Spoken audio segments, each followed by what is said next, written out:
Just quickly, last week you had 2/3 of the coalition say that they want the prohibition on nuclear power lifted. There were a number of Labor MPs who went public, only a handful, and of course it's written into their platform. They've got a national conference meeting at the end of March. I can't see that it'll change, but let's have the debate. One of my viewers, Steve Armstrong, he wants to know, do pollies have the guts to remove the ban on all nukes?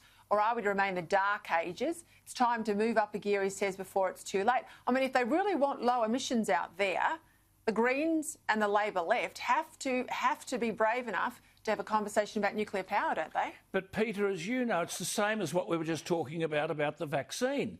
Get out into the public place and explain the virtues of nuclear energy. Explain the fact that the alarmism doesn't have any validity. Explain that we're exporting 44% of the world's uranium to the rest of the world so they can have cheap, clean energy, and we're denying it to our own people. We're exporting $70 billion worth of coal to the rest of the world so they can have cheap coal-fired power, and we're denying this to our own people. It doesn't make sense.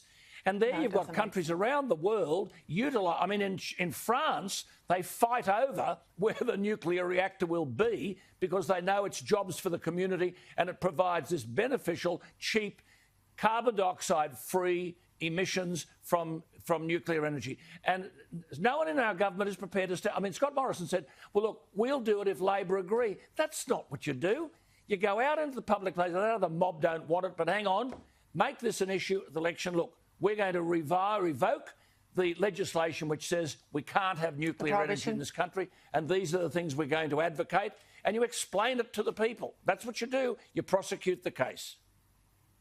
And I think, too, with the reach of nuclear medicine for cancer treatment in this country, I think people have understood, far more about this than they're given credit for.